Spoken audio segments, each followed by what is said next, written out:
so that we can get done on time and have choir practice, and I won't have the choir director getting on me. But one quick thing I need to send around because it's coming up pretty quickly. Personality 2022 was rescheduled to the 29th of October. That's a Saturday. We're going to be there and have a presence there. You just simply come in. There will be a Antioch tent. You say, how do I know? It's a great big banner that says Antioch. We're going to have cups and tracts and things to offer, and our goal is to pass out about 50 cups an hour, but we need your help. And literally all you have to do is walk around, be your gorgeous self, be friendly, hand somebody something for free, and hope they'll engage you in a conversation. If not, that's okay. We're not trying to force anything. We just want to give folks something that we think will make a difference. So wanted to let you know about that, and I'm going to send around a volunteer sheet.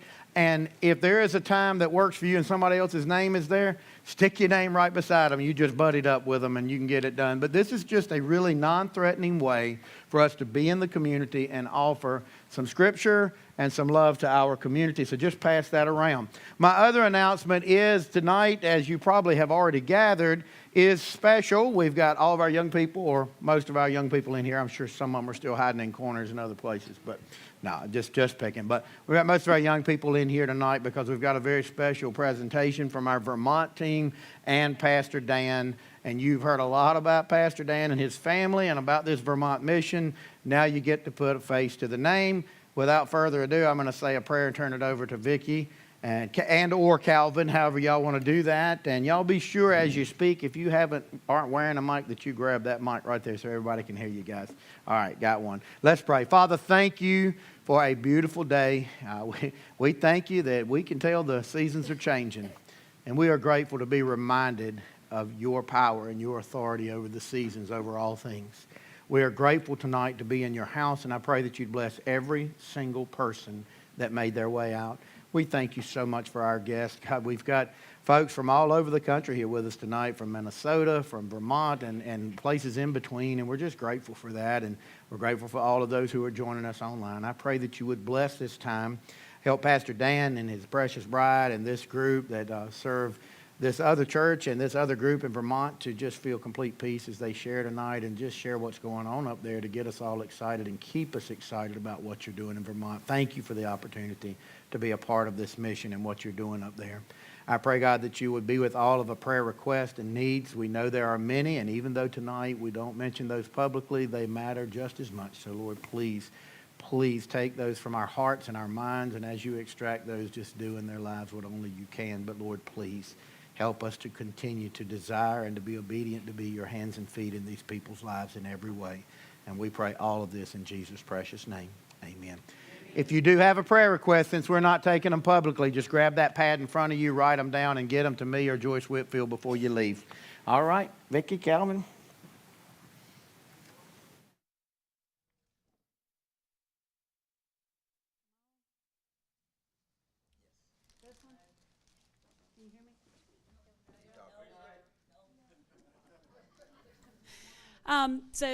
There we go. So, thank you for being here tonight.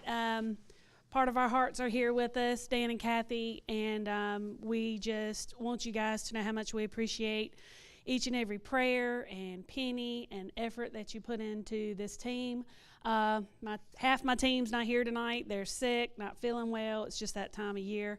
But we are so thankful that Dan can speak a little bit. Todd is going to put some pictures up where we served. I don't know if he's doing just, are you doing last year's November trip too, or just? No. Okay.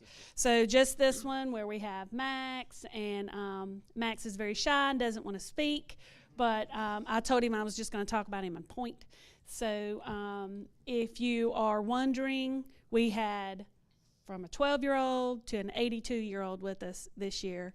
So it was such a blessing to see that you can serve at any age, at any capacity, and God can still use you. And Max literally was our hands and feet. He ran for us. He lifted for us. He carried things back and forth. He folded baby clothes even though he had no idea what he was doing, and he did it with a smile on his face and the love of God in his heart. So we were blessed to have him with us. He's very excited to go back again this year, and we just swept him right into our little group, and he's just our little kid now, and we're very excited about that. I'm just going to stop talking because I could talk for hours. I know the one that talks more than me didn't say that. I know. So, like Vicki said, we had from 12 to 82, and Miss Faye, she's not here. She's not feeling well. She came over the Tuesday, and we were leaving on Saturday, and she says, I want to give you guys a little donation. And I said to her, I said, why don't you just come instead? And she didn't think much about what I said, and so she called me the next day and says, were you serious about me coming? And I said, absolutely. And she said, I couldn't sleep. I stayed up all night. She said, I tried praying. I tried doing everything to figure out a way not to come. And she says, it was just the Lord was leading me to go to Vermont. And so 5 a.m. Saturday morning, she was packed and ready to go, and she came with us, and she taught the little ones. You'll see some pictures of her. Our theme this year was Boot Camp with Jesus. And we had a whole Army theme. We decorated the sanctuary and with a boot camp, and we had a little obstacle course out front. The kids loved that. Jacob was our drill sergeant, and he did a great job doing that. He called the little guys their chicken nuggets, I think he referred to them as. And we had a small group of kids there, but even though there was a small amount of kids, we were able to reach, to love on each individual kid, so it really worked out really well. Like Vicki said, we did a lot of, some of the pictures didn't get up there. I just kind of randomly put stuff together. We normally kind of talk about some of the stuff. We did VBS, we painted, and we cleaned, and like they said, we always something to do with the pantry, the food pantry, the clothing ministry.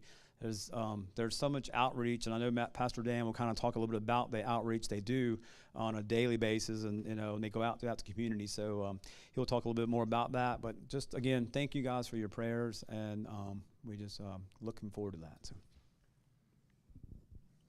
Good evening. Interesting thing about this theme, when I heard about the theme last year, coming into this year, obviously having a military background, I was super excited for it. And I was super blessed to be able to have such an in-depth role this year. Usually my role is kind of a support role. This year it was very much front and center. So I got a lot of one-on-one time with the kids. And that was absolutely terrifying.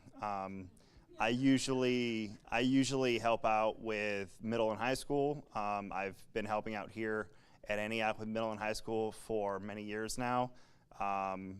When I help out with VBS here, it's usually, again, background support. And most people barely even see me. If they do, I'm putting a Band-Aid on or whatnot. I did that a lot in Vermont too. It seems to be my lot in life to be the medic-ish for everybody, which is great. But again, it was such a blessing this year to be able to help out. There's two major things that stood out to me this year. There was a day that I was able to go out with Pastor Dan. It was just the two of us, and we were actually delivering food to the community. And for those of you who don't know, the government up there took a lot of the homeless, and they are sheltering the homeless in hotels and motels. And Enough Ministries, one of the things that they do is they get food together, and then they will go and deliver food to the hotels and motels, albeit either through the lobby, and then the lobby takes care of it, or if it's the motel, Pastor Dan will put everything in his truck, and he'll go out, and they will, like a food truck, they'll come out to the truck with their little grocery bag, and they'll take what they need for a couple days, a week, whatever they need. That was just him and I this year, and it was such a blessing for me to be able to see that, because that was something that when I started back in 2020 and 2021, COVID was still a real thing up there, and we weren't able to do anything like that.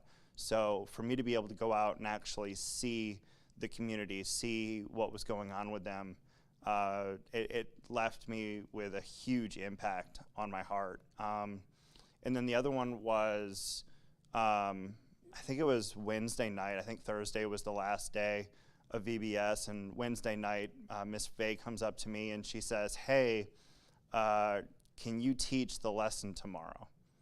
And the lesson was going to be on Ephesians 6, the armor of God.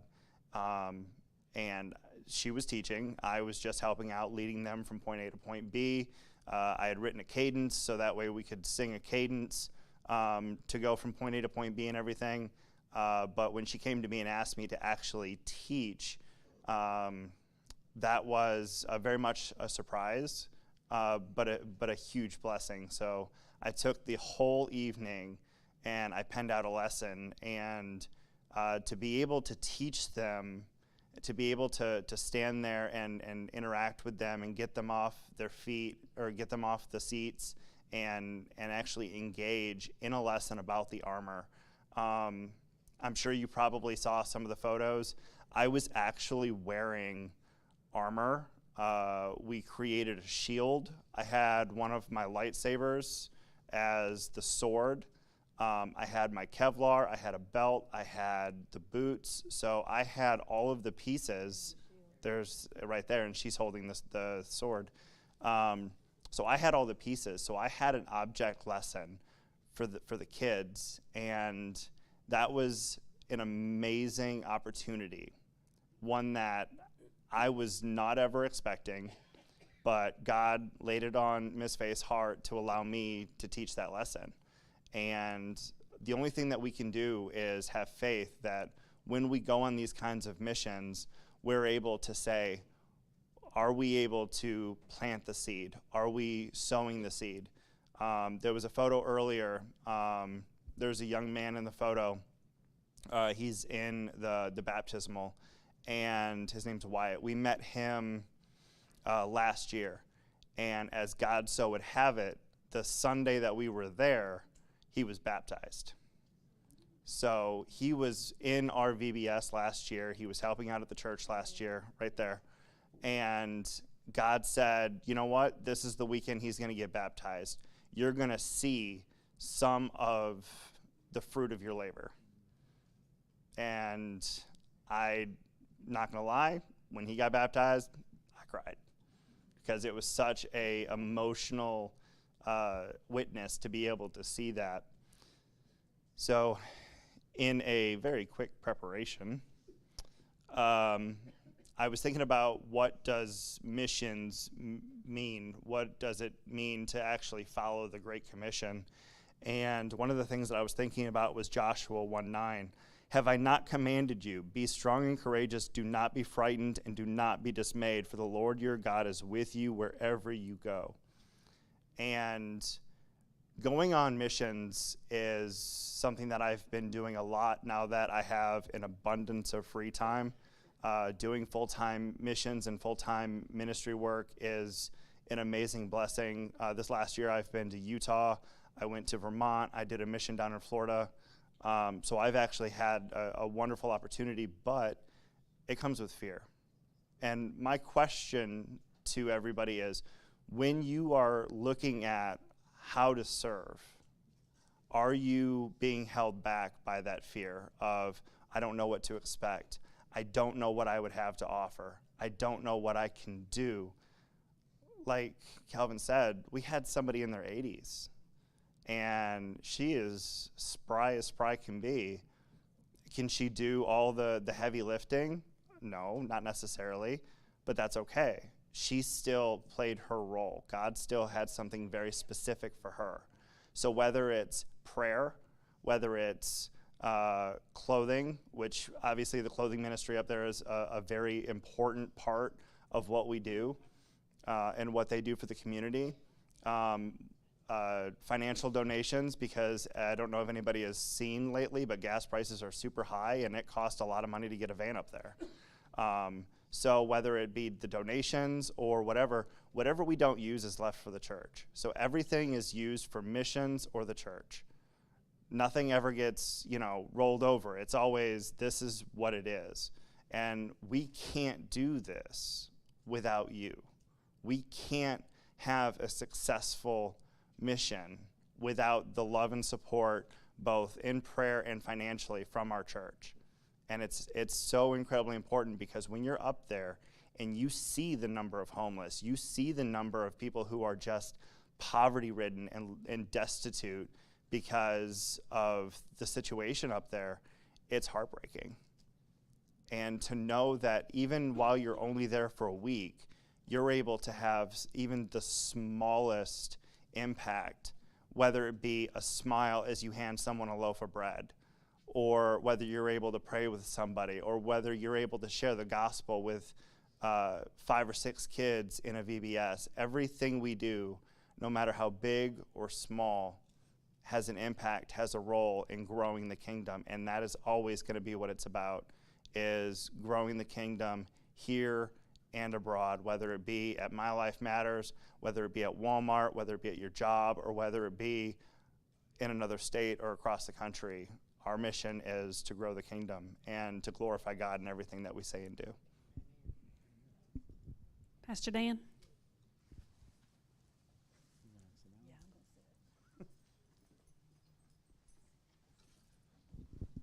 Thank you.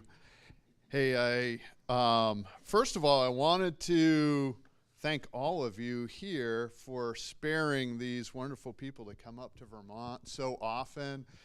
It's one of the mission teams that we rely on every year, and it's such a blessing. So, I want to thank you very much for everything that you guys have done and sparing these wonderful people to come down and be able to be such a blessing to the church.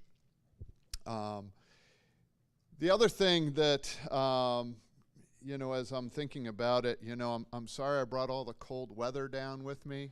Like, I don't know. I'm still in my short sleeve shirt, but I know the rest of you are feeling the chill.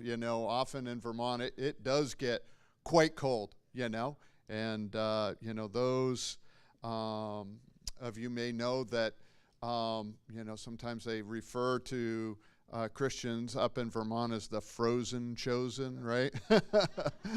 In Vermont during the winter time, it can be below zero, maybe even 20s below zero for a couple weeks at a time. And so winter there is a real hardship for folks that are homeless. This year, I think it's going to be really difficult for those that are on fixed incomes with the price of oil and all those other kinds of things. We face a lot of challenges, but the biggest challenge that we face is that, Vermont is among the least church states in the nation. When I first planted our church there were more evangelical Christians in Egypt than there was in Vermont, right? Now we're probably about 3% now evangelical Christians, so we're starting to have a little bit of an uptick, but it's a real, you want to go on the foreign missions field, come to Vermont first to learn a couple things there, and then where you know the language, right? And then you can launch out from there. And our church is heavily missional into our community. Kathy and I started the church 8 years ago, planted a church up there with specific outreach to the homeless, addicted, and hungry. And that has been a bit of a challenge, right? Because as you may know, the homeless, addicted, and hungry don't tithe really good, right? They're not great tithers. And so, everything comes with a little bit of challenge and a reliance on the Lord to bring the things that you need in. So 8 years later, last year I was preparing for the annual meeting, and I was lamenting the fact that we were very close to budget that year, very, very close to budget, and might have even finished, in the hole a little bit. And one of the ladies in our church said, what's not on this piece of paper, what's not shown in the budget here is what you provide for the community. We had just had, hey, this is our offerings, and this is where we spent the offerings, right? And we didn't have in there what we do for the community. And so we started to add up the amount of food that we put out. We put out 500 pounds of food a day, okay? So there's probably some little grocery stores around here that don't do 500 pounds of food a day. We have a small army of folks that run around to all the local box stores and stuff and pick up whatever's near ready to expire or maybe bruised or whatever, no longer saleable in the store, dented can, whatever it happens to be, and bring all that stuff to the church, and we redistribute all that kind of stuff. So at any rate, to make a long story short, when we figured it out, IRS value, I think IRS gives you $2.50 a pound for food. I don't know how many of you have been to go to the grocery store lately, but $2.50 a pound doesn't buy you much for food, right? And I think it's $1.50 for a pound of clothes. And so last year, we gave away just above $500,000 worth of stuff, right, to our community. IRS value. And that doesn't include the value of volunteers and mission teams that come up and all those others that bless us. Our total offerings last year were less than 100,000. You bring in less than 100,000 and you're able to impact your community at more than 500,000, that's quite an impact for Christ right there. And I know that you guys have all been great supporters, and maybe some of you are asking, well, why do you do all that? In your Bibles, if you turn to page 168, it's 1,628. My dyslexia got me. 1,628. 2 Corinthians chapter 5 and verse 18. It has this to say for us. In all things are of God, who hath reconciled us to himself by Jesus Christ.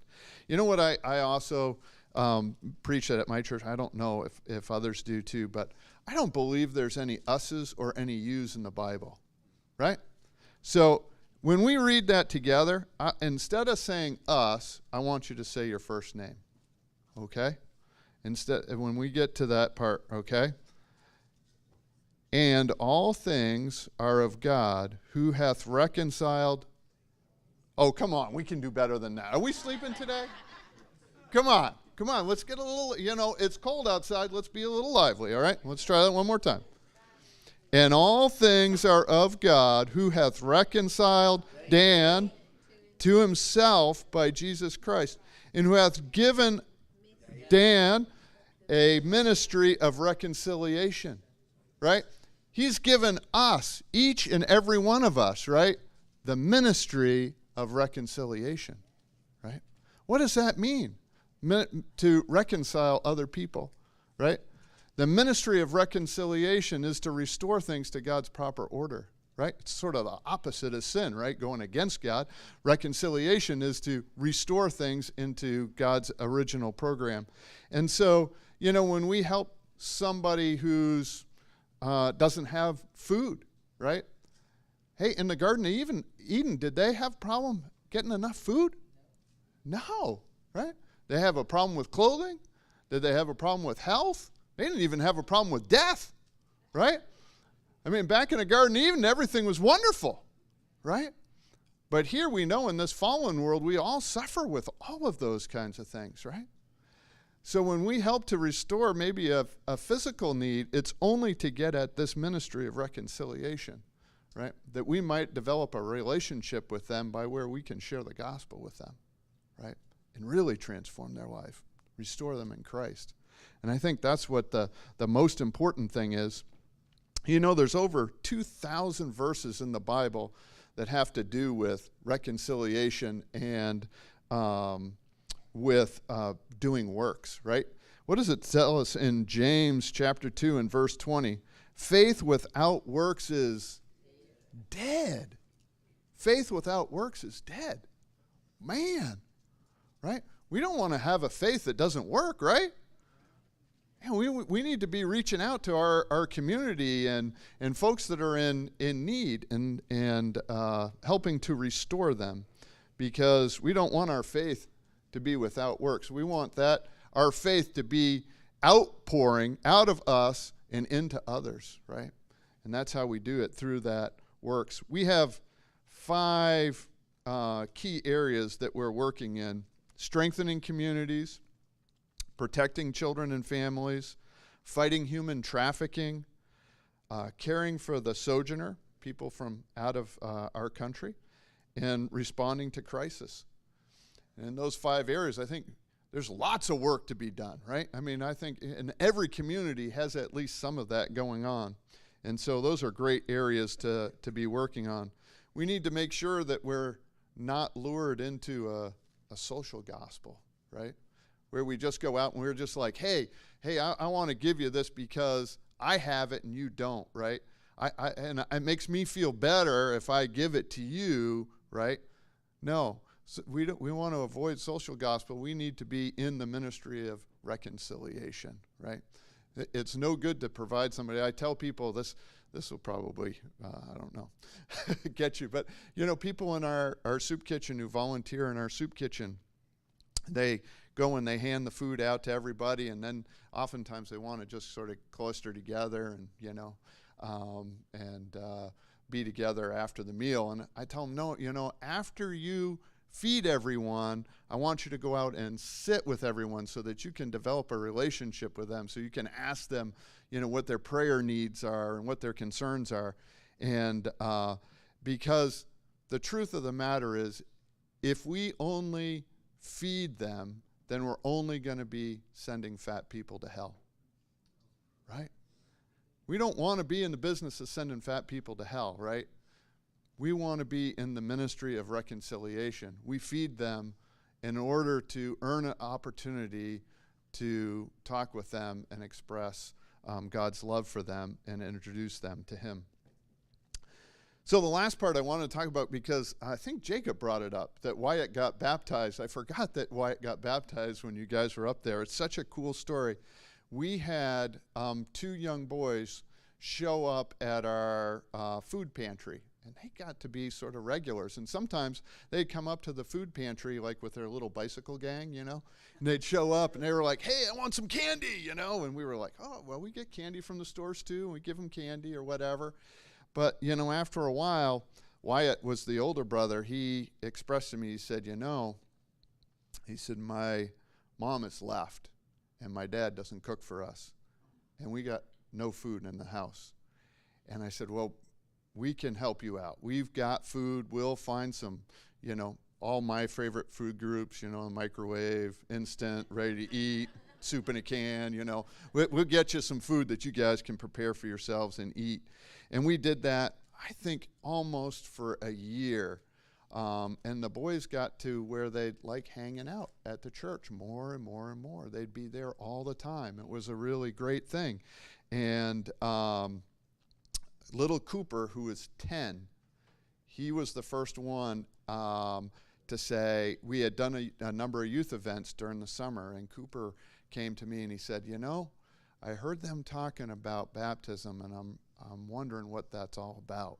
And so had a great opportunity to share with him what baptism was all about. And then he said, well, I'm ready to get baptized. And I said, Cooper, I don't even know your parents. I've never met them before. I don't know. I said, you got to, give me their phone number or something so I can contact them and see if it's okay to baptize you without your, I don't think we should do it without your parents knowing. And so I called his dad and eventually got a hold of his mother too and said, is it okay? And they both were like, yep, if he wants to do it, we're all okay with it. And so we baptized him. And then I think it was 2 weeks later, the mission team came down. We baptized his older brother. And, I've thought about those kind of situations, right? If there aren't churches out there that are helping to feed people who don't have any food, how does a young, 10-year-old and a young 13-year-old without any other Christian influence in their life come to Christ? right? I mean, who else is out there ministering to the addict, right? Or, somebody without clothes or whatever it happens to be. If we don't participate in those kinds of ministries, those folks are doomed. They're not going to walk in your door on Sunday morning or a Wednesday night and say, hey, I'm interested in learning all about Christ. We need to have outreaches and show them the ministry of reconciliation. So I don't know. Am I over time? I'm not over time. Okay, I don't want to go over time and keep everybody here. But so I'm so thankful for mission teams. I've been on the mission field myself. My father was the missions director for the Christian Medical and Dental Society. And they did medical missions all across the globe, specifically in the 1040 window, which is what we call creative access countries, right? Countries you can't go in and share the gospel normally. And I went to Afghanistan with my father in 2007, I think it was, 2007. The war was going on. My dad had been going there for 11 years already. Like, my dad was going there before the war started, just kept going. And so, I was a military man. I did 32 years in the Army, but I served first in Afghanistan in a T-shirt before I came and went in body armor. And my heart was so broken for the Afghan people that I decided, man, I needed to go back. And so I volunteered to go to Afghanistan as a soldier, and I was responsible for 32,000 square miles of western Afghanistan when I was there, a big chunk, much to my wife's dismay. And it was actually in Afghanistan that I was called to the ministry, because I was at that time getting ready to retire, and I was like, man, Lord, what do you have for me next? And the Lord was very clear with me. He said, Dan, I want you to serve me with the same passion and dedication and love and commitment that you have had for Nation for all these years. I thought he was calling me to the foreign missions field. I thought, oh man, I'm going to be, in one of the stand countries or whatever, closed access countries, preaching the gospel. But when I got home, I saw that there was such need in my own community. Amen. I needed to stay there and dig in and start to help some people. But one of the things I noticed about being on the mission field, having done it myself, is we can always send money. Right? We can always send money to the mission field. It's always easy to send money.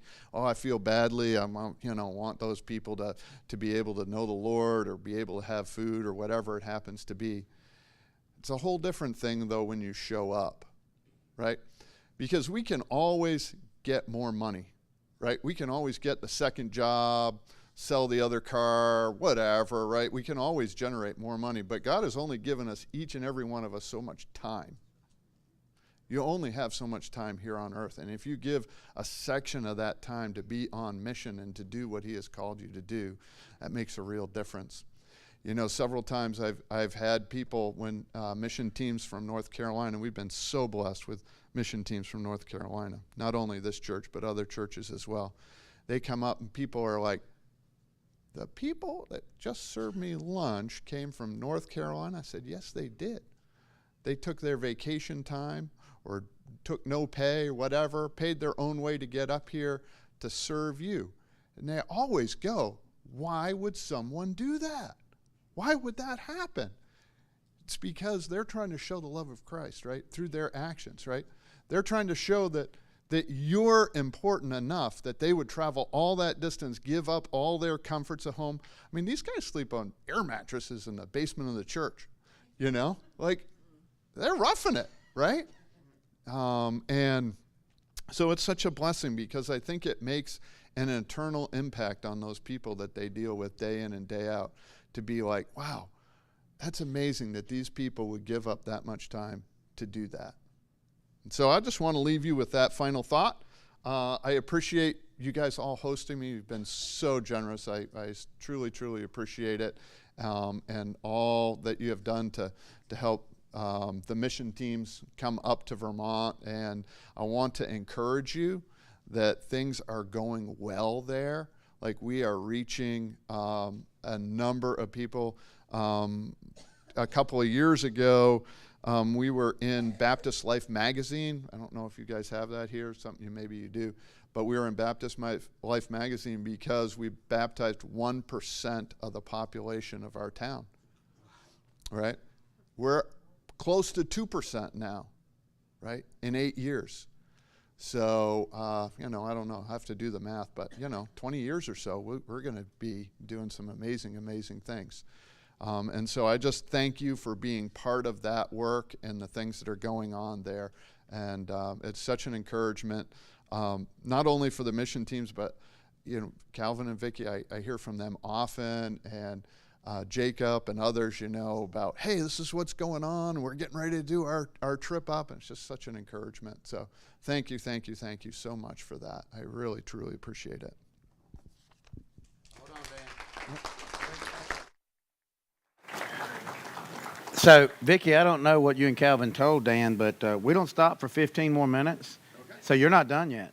All right. Unless Vicki has something, maybe you guys have questions that maybe you have for either Vicki with the team or for Pastor Dan.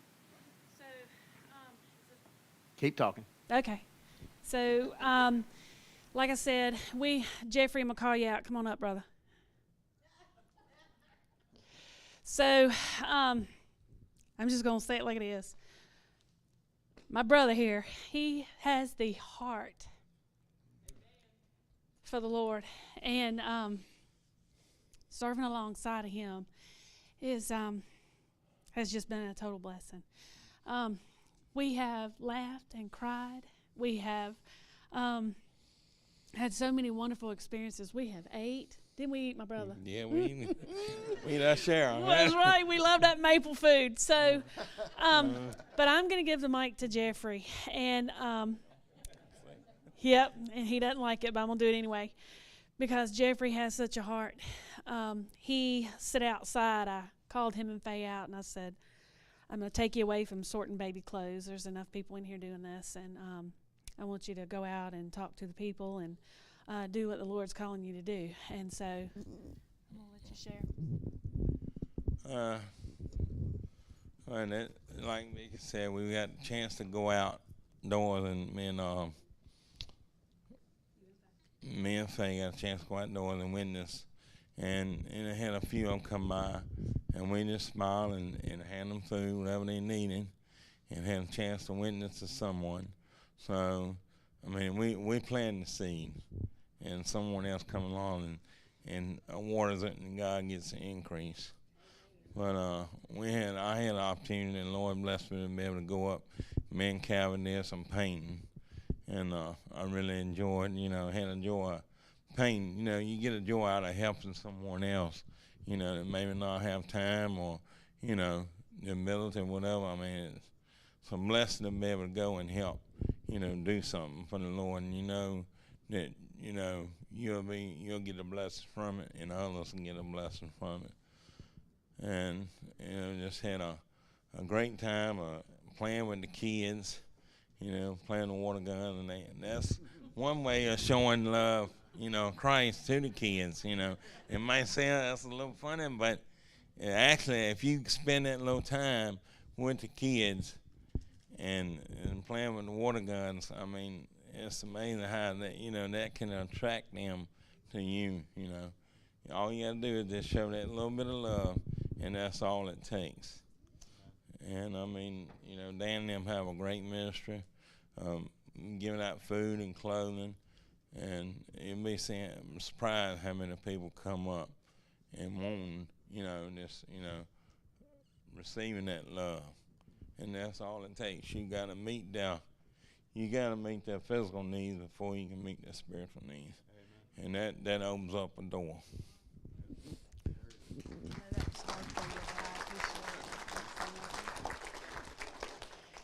So Jeffrey's not good in front of a group, but man, you get him one-on-one talking about the love of his life, Christ, and I tell you, him and Faye are just on fire, and just a wonderful part of our team. And Max doesn't want to come up here and talk, but he's just watching him grow. in the love of Christ has just been amazing, and what this team can do. And, you know, Pastor Dan and Kathy, you know, they're so good to us. They give us free range in the church. We cook breakfast. We serve the people that are there working. They don't know why we do that. We like to eat. We're Baptists. They don't understand that.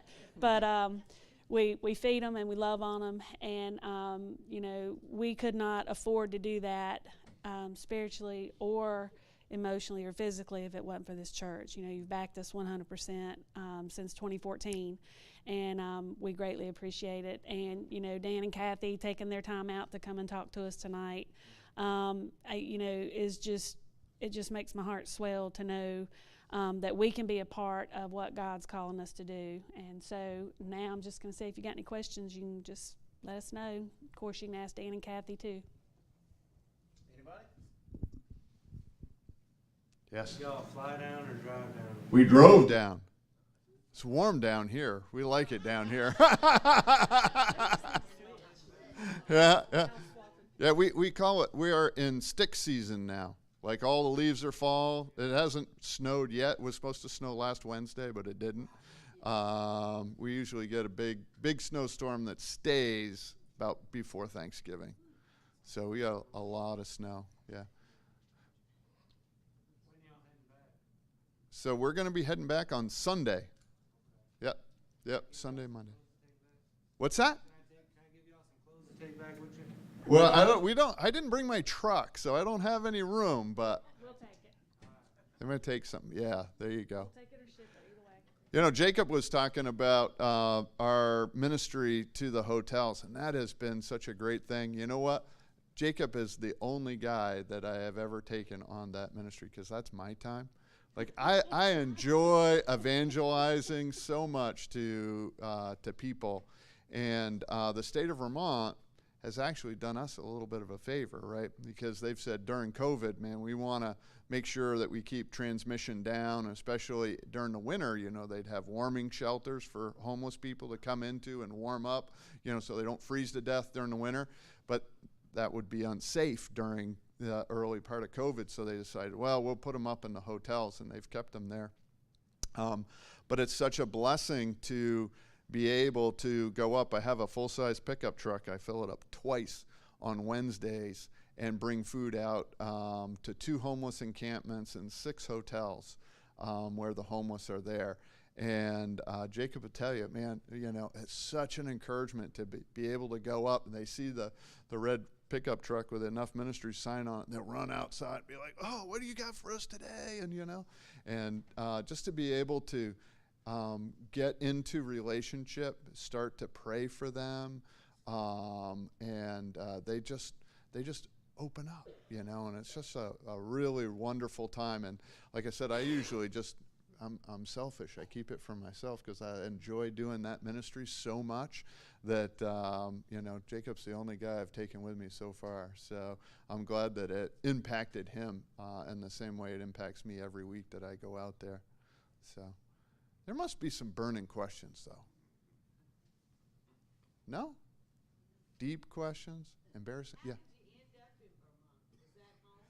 So yeah, that was home for us. I've always lived up in Vermont, grew up in Vermont, and so my wife stayed in Vermont during the whole time and raised our kids. She did a great job with that the whole time I was in the military. And so when I got done retirement, we came back to Vermont,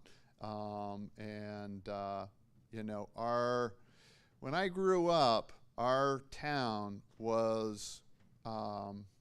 It was different, you know what I'm saying? It was a safer place, you know. I think the scourge of opium addiction is rampant throughout our country. You know, I'm sure you guys see it down here. It's bad up there. We were a heavily sort of blue-collar town. There's granite, you know, like your little sign that's out front that says Antioch Church. That's made out of granite. I don't know if it's Barry granite or not, but it's granite. And that's the industry that was there. They get paid on the wage for steel workers. So that's a pretty good wage. Well, a lot of those places have closed down because now labor is cheaper in China. And so, so much of that industry is gone.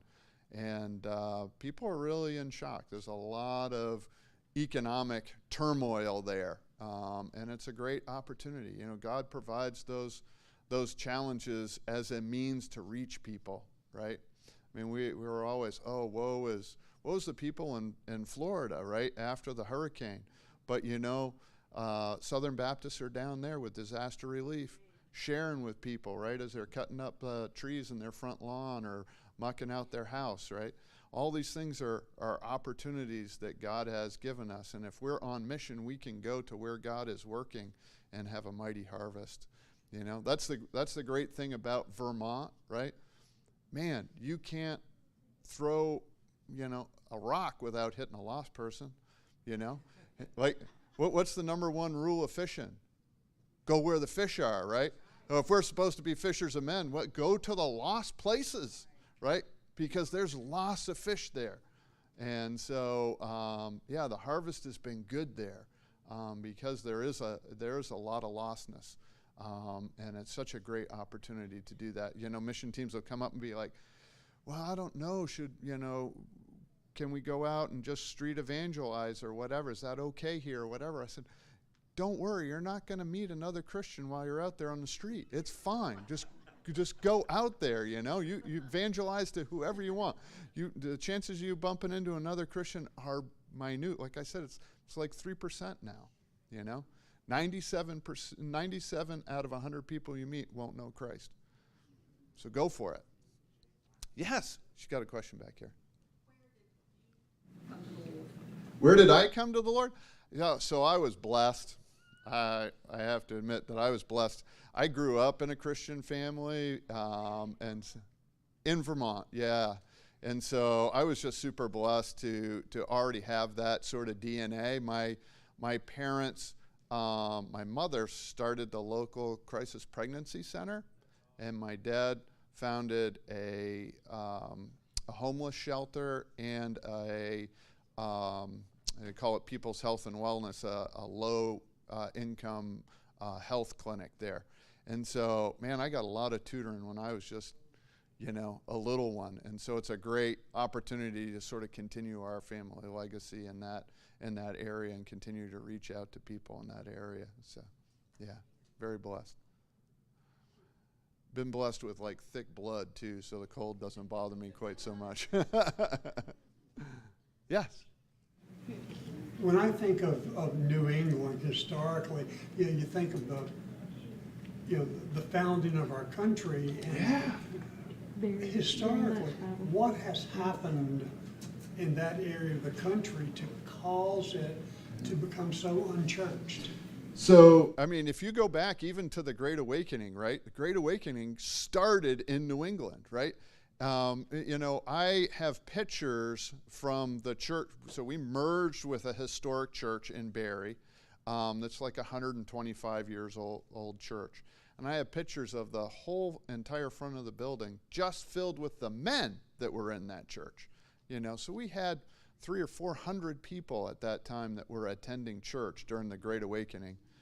The problem was that the pendulum slid too far to the end. So what ended up happening was if you didn't go to church, you might not get a job or you might not get a loan, right? We lost the love of Christ, and we started to become more legalistic during those times.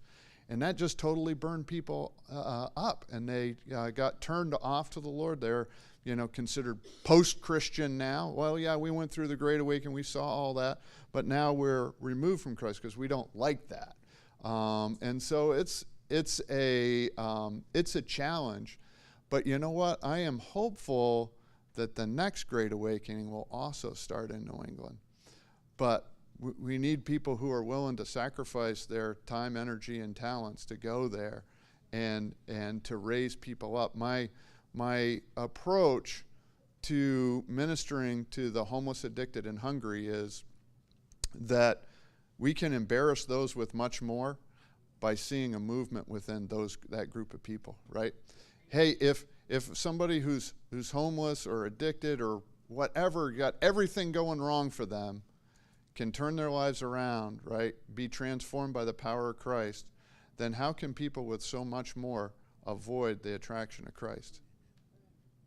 Right?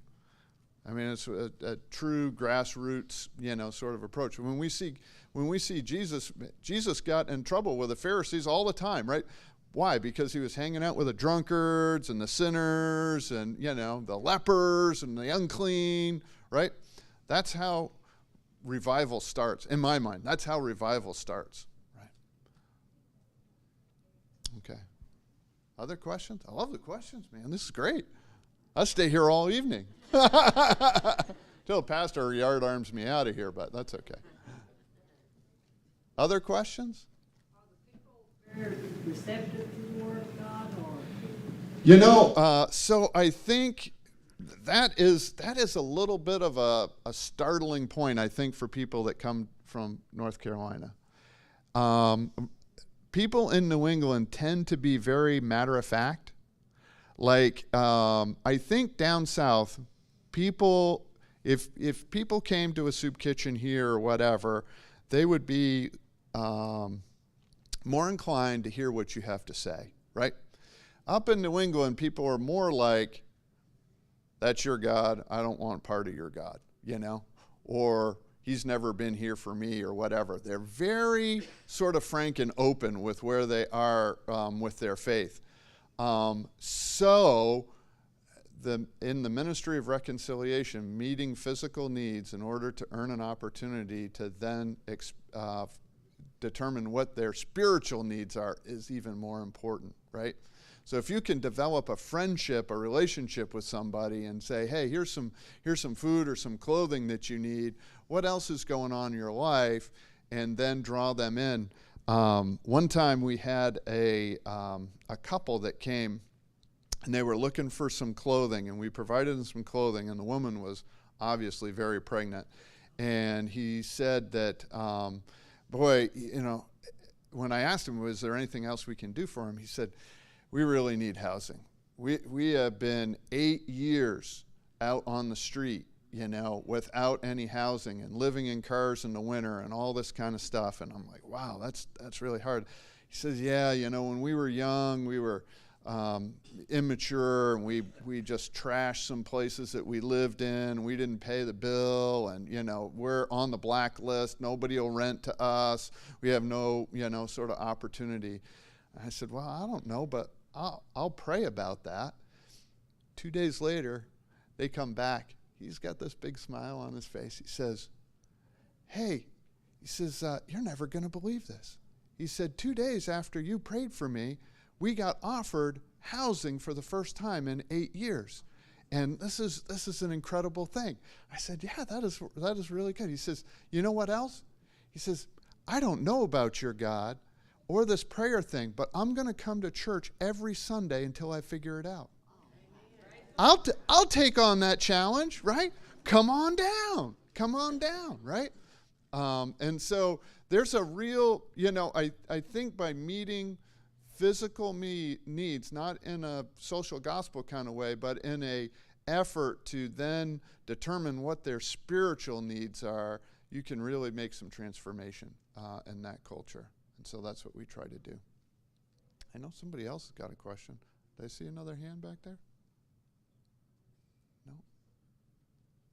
All right. Anything else? Give them a hand.